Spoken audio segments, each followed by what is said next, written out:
साकोली येथील शीतल नागदेवे यांच्या निवासस्थानी वंचित बहुजन आघाडीतर्फे संविधान दिन साजरा करण्यात आला।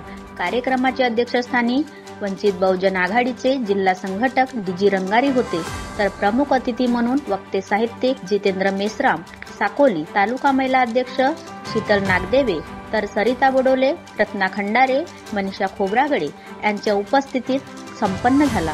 प्रमुख वक्ते म्हणून जितेंद्र मेश्राम यांनी सांगितले की संविधान हे जागतिक पातळीवरचे संविधान असून संविधान हा महत्त्वाचा ग्रंथ आहे।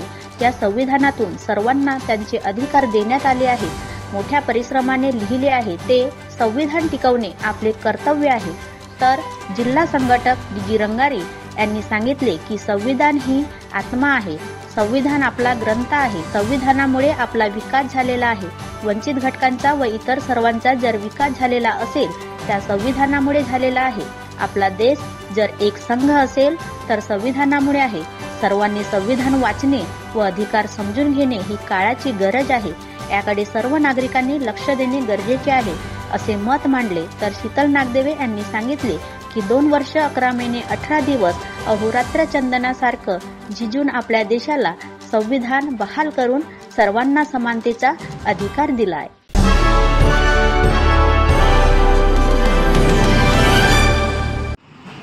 ज्या महापुरुषांच्या संघर्षांमुळे आम्हाला मानव म्हणून जगण्याचा अधिकार मिळाला, मी जितेंद्र मेश्राम, संस्थापक शिवराज्य वक्ता अकॅडमी च्या मार्फत मी त्या सर्व महापुरुषांच्या चरणी विनम्र अभिवादन करतोय। आज 26 नोव्हेंबर, आज आपल्या देशामध्ये संविधान दिन साजरा केला जातो।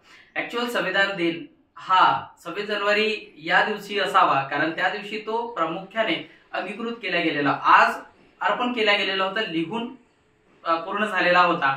आणि सध्या म्हणजे इव्हन त्यावेळेस बाबासाहेब बोलले होते 60 विविध देशाच्या संविधानाचा अभ्यास करून या देशाचा जगातील सर्वोत्तम, सर्वात उत्कृष्ट आणि सर्वात सुंदर असं संविधान तयार झाला, ज्यामध्ये 6446 किंवा त्याहीपेक्षा जास्त जाती, समूह, संस्कृती या सर्वांचं विधिवत अभ्यास करून बाबासाहेबांनी या देशाला संविधान अर्पण केलं होतं। आणि आज त्या दिवसाची प्रचिती म्हणून आज आपण संविधान दिन या ठिकाणी साजरा करत आहोत। पण बाबासाहेब त्याही वेळेस बोलले होते की हा संविधान त्यावेळेस कुचकामी ठरेल जर त्याला चालवणारे हात व्यवस्थित नसतील, आणि संविधान कितीही खराब असो, चालवणारे जर राज्यकर्ते चांगले असतील तर तो संविधान गाजावाजा करेल आणि त्या देशाचा विकास होईल। आज आपल्या डोळ्यासमोर दिवसेंदिवस या संविधानाचा मर्डर करण्याचं काम रोज होत चाललेलं आहे, आमच्या अधिकारांचं हनन करण्याचं काम रोज होत चाललेलं आहे। म्हणून आम्हाला बाबासाहेबांनी त्यावेळेस जो नारा दिला होता, शिका, संघटित व्हा आणि संघर्ष करा, आम्ही खूप शिकलो, संघटित होऊ शकलो नाही। काही समाज आहेत ज्यांना नेते मिळत नाही आणि आमच्या घरोघरी राष्ट्रीय अध्यक्ष फिरत आहेत। विचार एक, आमचे स्वतःचे विचार एकत्रित होणं, परिवारात 4 लोकांचे विचार एक होणं आज कठीण झालेलं आहे। आणि त्याच्यामुळे आम्हा सर्वांना जेव्हा केव्हाही आरक्षणावर, संविधानावर गदा येते तर फक्त आणि फक्त या सर्व जातींपैकी महार, बौद्ध हा समाज समोर येतो, कारण बाबासाहेबांनी लिहिलंय म्हणून। पण या देशातील सर्व तळागाळातील सर्वांना माझी विनंती आहे की हा संविधान कुठल्या एका जाती समूहासाठी नाही तर या पूर्ण भारत देशासाठी लिहिलेला आहे। आणि कुठेतरी हे सांगताना आम्ही कुठेतरी कमी पडतोय, आणि म्हणून समोरच्याला असं वाटते की फक्त आणि फक्त निवडक कुठल्या तरी जाती आणि धर्मासाठी लिहिला गेलेला आहे। आणि आज प्रत्येकाकडे धर्मग्रंथ मोठ्या मोठ्या स्वरूपातले असतात, पण ज्या पुस्तकावर अखंड भारत देश चालतोय तो भारताचा संविधान आज कुठेही इतरत्र आपल्याला पाहायला मिळत नाही। खूप कमी लोक असतात जे संविधानाचे पुस्तक पाहिलेले आहेत, वाचलं तर दूरची सोडा। आज एमपीएससी यूपीएससीच्या अभ्यासक्रमासाठी ते विद्यार्थी त्यावेळेवर कुठेतरी संविधान वाचायला जातात। आज जर साधारण प्रश्न जर विचारलो आपण, एकूण कलम किती, तरी प्रश्न पडतो की आता सांगू किती। आणि त्याच्यामुळे आम्हाला शिक्षित होताना, म्हणजे बाबासाहेबांनी जेव्हा धर्मांतर केलं 1935 साला येवले मुक्कामी, त्या ठिकाणी त्यांनी घोषणा केली हिंदू धर्मात जन्मलो पण हिंदू धर्मात मी मरणार नाही। आणि 1956 ला त्यांनी धर्मांतर केलं, म्हणजे 21 वर्षाचा अभ्यास केल्यानंतर त्यांनी बुद्धिझम स्वीकारलं। म्हणजे त्यावेळेस मुक्तिकोणपतेमध्ये लिहितात तेवढं जगातील सर्वात मोठे ज्ञानी असलेले डॉक्टर बाबासाहेब आंबेडकर एकही दिवस शाळेत न गेलेले गाडगे महाराज यांनाही विचारतात, महाराज मी कोणता धर्म घेऊ? आणि त्यावेळेस गाडगे महाराज म्हणतात, काय बी करणं मातीत जा।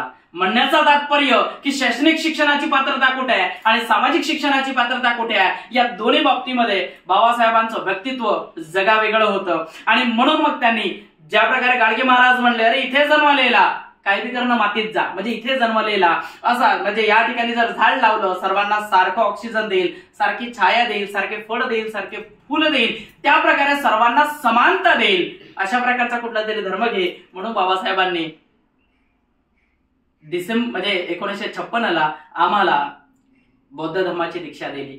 त्यावेळेस काही मनाने बौद्ध झाले, काही तनाने बौद्ध झाले, काही विचाराने बौद्ध झाले, काही प्रमाणपत्र घेऊन बौद्ध झाले, पण अजूनही काही बुद्धूचे बुद्धूच आहेत. म्हणून आम्हाला तिथून बाहेर निघावं लागेल, अभ्यास करावा लागेल, समाजाला एकत्रित करावं लागेल आणि संविधानाच्या रक्षणाची जबाबदारी आज आपल्या सर्वांवर आहे.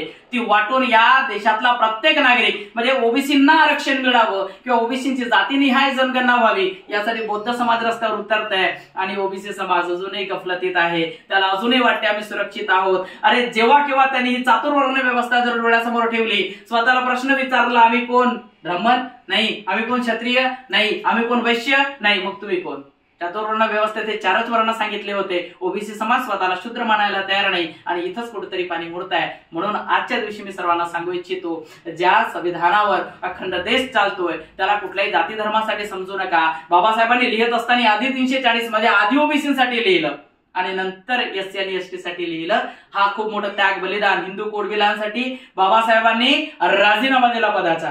आज पद मिळावं, प्रतिष्ठा मिळावी म्हणून 100 करोडनीवर तिकीटसाठी खर्च केले जातात, वॉटेवर अजून काहीतरी या देशामध्ये होते आणि या बाबासाहेब आपल्या पदाचा राजीनामा देतात.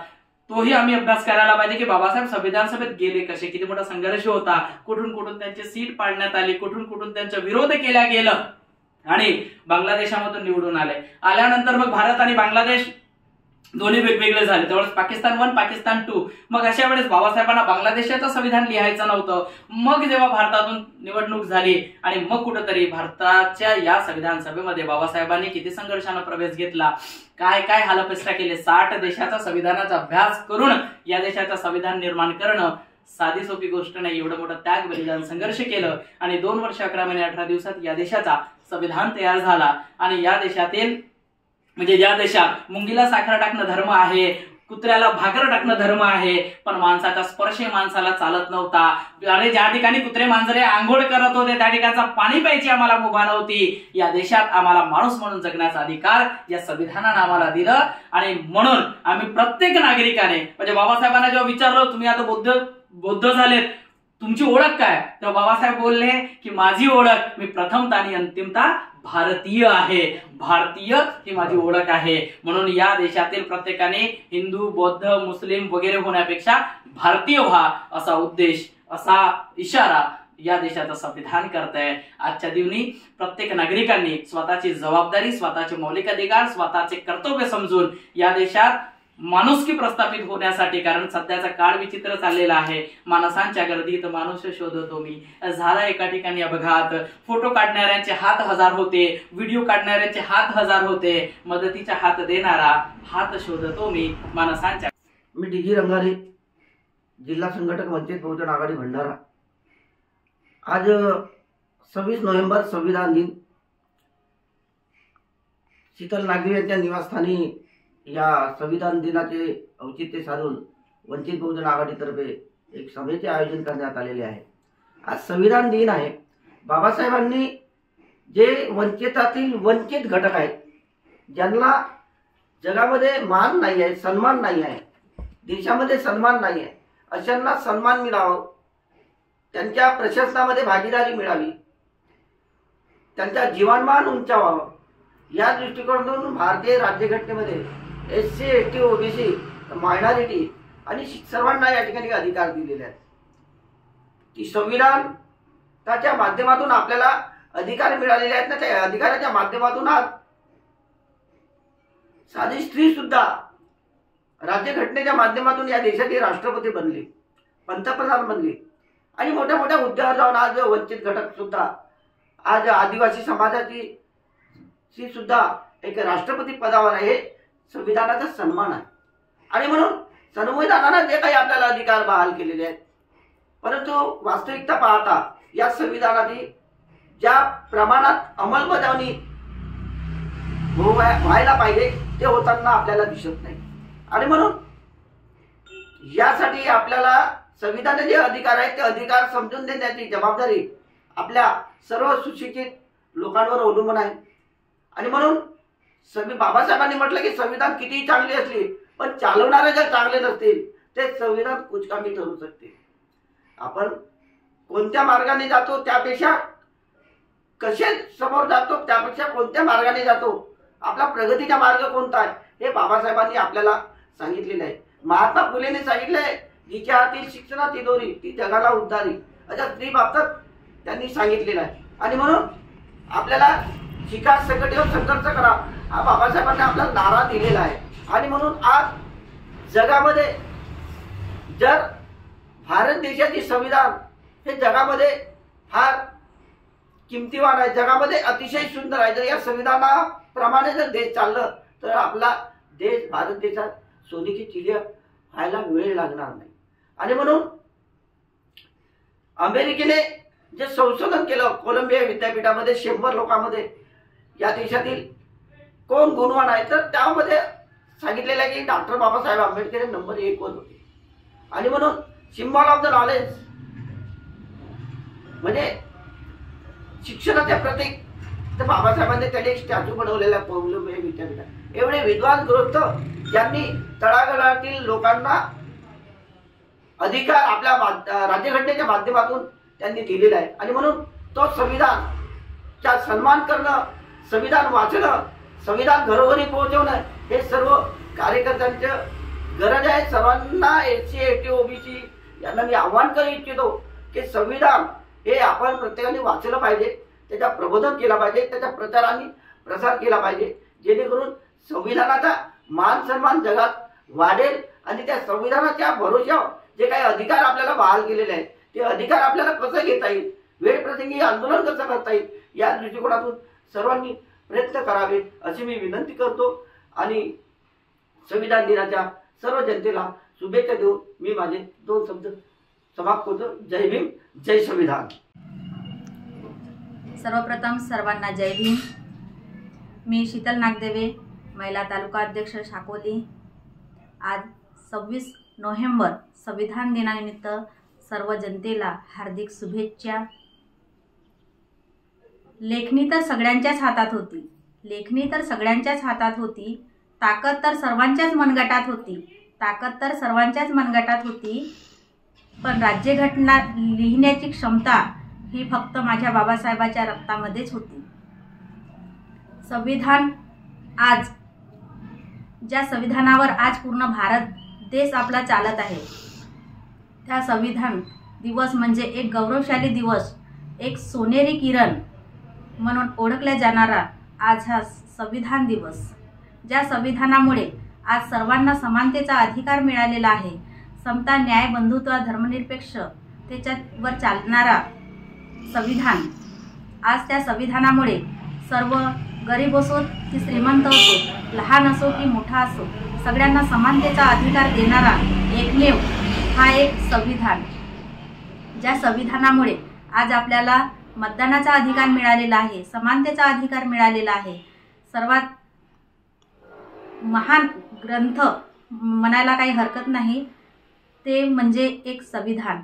आज प्रत्येक शाळामध्ये किंवा कुठेही धर्मग्रंथांचा अभ्यास केला जातो पण संविधानाचा अभ्यास होत नाही.